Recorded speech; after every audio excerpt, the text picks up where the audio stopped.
எல்லாருக்குமே வணக்கம். நீங்கள் பார்த்துக்கிட்டு இருக்கிறது உங்கள் டெக் தமிழன். ஸோ போன வீடியோ நம்ம வந்து சாஃப்ட்வேர் டெஸ்டிங்னா என்ன, சாஃப்ட்வேர் டெஸ்டர்னா யார், அவங்களுடைய ரோல்ஸ் அண்ட் ரெஸ்பான்சிபிலிட்டிலாம் என்ன அப்படிங்கிறத பற்றி தெளிவாக பார்த்துருந்தோம். ஸோ அந்த வீடியோ நீங்கள் பார்க்க மிஸ் பண்ணியிருந்தீங்க அப்படின்னா கீழே டிஸ்கிரிப்ஷனில் அந்த வீடியோக்கான லிங்க் கொடுத்துருக்கோம். ஸோ வீடியோ கிளிக் பண்ணி பார்த்துட்டு வந்துருங்க.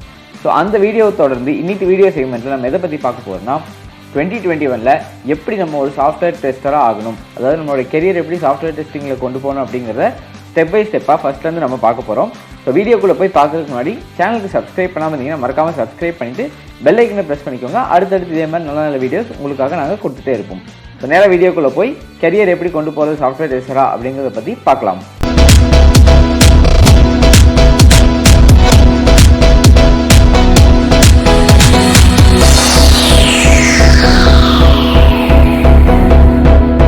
ஸோ போன வீடியோவில் நம்ம வந்து சாஃப்ட்வேர் டெஸ்டிங்கில் 2 டைப், அதாவது மேனுவல் டெஸ்டிங், ஆட்டோமேஷன் டெஸ்டிங் இருக்குது அப்படின்னு பார்த்துருந்தோம்.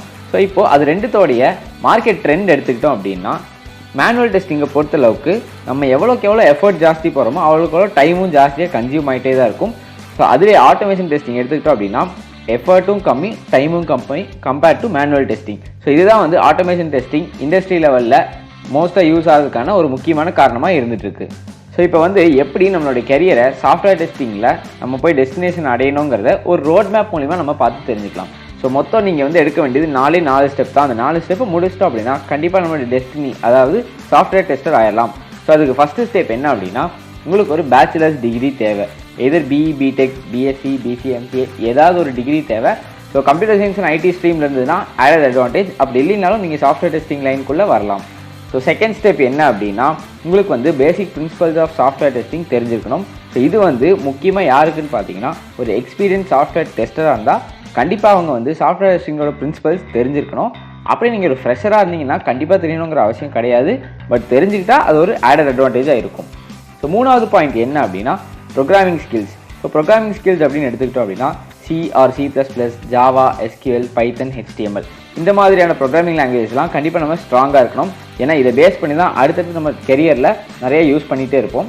ஸோ 4வது ஸ்டெப், அதாவது கடைசி ஸ்டெப் என்ன அப்படின்னா, எதில் ஒரு மாஸ்டர்ஸ் டிகிரி அல்லது சர்டிஃபிகேஷன். ஃபார் எக்ஸாம்பிள் கேஸ்ட் அப்படின்னு ஒரு சர்டிஃபிகேஷன் இருக்குது. ஸோ கேஸ்டோட அப்ரிவேஷன் என்னென்னு பார்த்தீங்க அப்படின்னா சர்டிஃபைட் அசோசியேட் சாஃப்ட்வேர் டெஸ்டர் அப்படிங்கிறது. ஸோ அந்த சர்டிஃபிகேஷனோட வேல்யூ இருந்துச்சுன்னா உங்களோட வேல்யூ கண்டிப்பாக ஜாஸ்தியாக தான் இருக்கும்.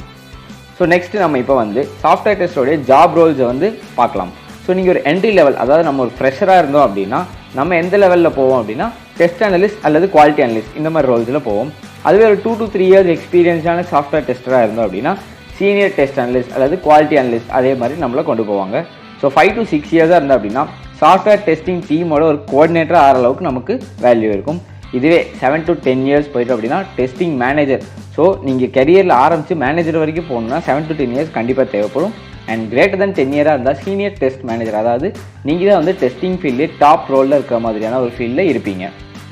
So next salary point of வியூக்கு போயிட்டோம் அப்படின்னா ஆவரேஜாக ஒரு ஃப்ரெஷருக்கு சாஃப்ட்வேர் டெஸ்டிங் ஃபீல்டில் இருந்தோம் அப்படின்னா நம்மளுடைய சேலரி வந்து 3 lakh per annum வரைக்கும் இருக்கும். ஸோ அதாவது அக்யூரேட்டாக சொல்லணும் அப்படின்னா 3,04,470 பக்கம் வரும்.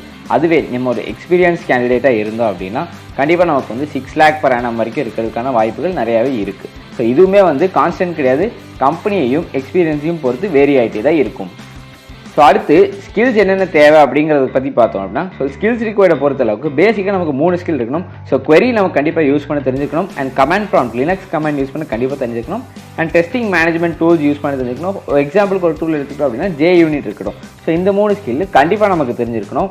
அதே நம்ம ஒரு ஆட்டோமேஷன் டெஸ்டிங்குள்ளே போயிட்டோம் அப்படின்னா அதுக்கு தேவையான ஸ்கில் நான் முன்னாடியே சொன்ன 3 ஸ்கில் போக உங்களுக்கு வந்து Docker, AWS and Selenium. So Selenium தான் இன்றைக்கி ஆட்டோமேஷன் டெஸ்டிங்கில் ஒரு பயங்கரமான டூலாக இருக்குது. ஸோ அதில் சர்டிஃபிகேஷன்ஸ் கூட நிறையா இருக்குது. நீங்கள் அதுவும் படித்தீங்கன்னா பயங்கரமான ஒரு ஆடட் அட்வான்டேஜாக இருக்கும். அடுத்து சாஃப்ட் ஸ்கில்ஸ் பாயிண்ட் ஆஃப் வியூவில் பார்த்துக்கிட்டோம் அப்படின்னா கண்டிப்பாக ஒரு கம்யூனிகேஷன் நமக்கு தேவையாக இருக்கும். ஸோ எதுக்காக அந்த கம்யூனிகேஷன் அப்படின்னா, நம்ம ஒரு பக் ஐடென்டிஃபை பண்ணுறோம் அப்படின்னா டெவலப்பருக்கு எங்கே மிஸ்டேக் இருக்குதுன்னு அவங்களுக்கு எக்ஸ்பிளைன் பண்ணுற அளவுக்கு நமக்கு கம்யூனிகேஷன் நாலேஜ் கண்டிப்பாக தேவை. ஸோ நெக்ஸ்ட் வந்து அனலிட்டிக்கல் ஸ்கில்ஸ். அனலிட்டிக்கல் ஸ்கில்ஸ் அப்படின்னா என்னென்னா, உங்களுக்கு ஒரு அப்ளிகேஷனை கொடுத்துட்டாங்க அப்படின்னா அது எந்த விதமாலாம் டெஸ்ட் பண்ணணும் அப்படின்னு உங்களுக்கு அனலைஸ் பண்ண தெரிஞ்சிருக்கணும். ஸோ நெக்ஸ்ட் என்னென்னா time management and organisation skills. Time manage பண்ண தெரிஞ்சுக்கணும். ஸோ நம்ம வந்து ஒரே ஒரு அனாலிசிஸ்க்காக ரொம்ப நேரம் எடுத்துகிட்டும் இருக்கக்கூடாது. ஸோ ப்ரிசைஸாக நம்ம வந்து எவ்வளோ சீக்கிரம் முடிக்கிறோங்கிறத பொறுத்து தான் நம்மளுடைய வேல்யூவும் க்ரோத்தும் இருக்கும். ஸோ இதெல்லாம் தான் வந்து ஒரு சாஃப்ட்வேர் டெஸ்டிங்காக உங்கள் கெரியரை ஸ்டார்ட் பண்ணி என் பண்ணுறதுக்கு தேவையான முக்கியமான குவாலிட்டிஸ் எல்லாமே. ஸோ இந்த வீடியோவில் நாங்கள் அது தெளிவாக உங்களுக்கு எக்ஸ்பிளைன் பண்ணியிருக்கோம்னு நம்புகிறோம். ஸோ உங்களுக்கு ஏதாவது சஜஷன்ஸ் இருந்தது அப்படின்னா கமெண்ட் செக்ஷனில் மென்ஷன் பண்ணுறதுக்கு தயங்காதீங்க. அண்ட் அடுத்தடுத்து உங்களுக்கு எந்த மாதிரி வீடியோஸ் வேணுங்கிறத கமெண்ட் செக்ஷனில் மென்ஷன் பண்ணிங்கன்னா கண்டிப்பாக நான் உங்களுக்கு அந்த மாதிரி வீடியோ கொடுக்க ரெடியாக இருக்கும்.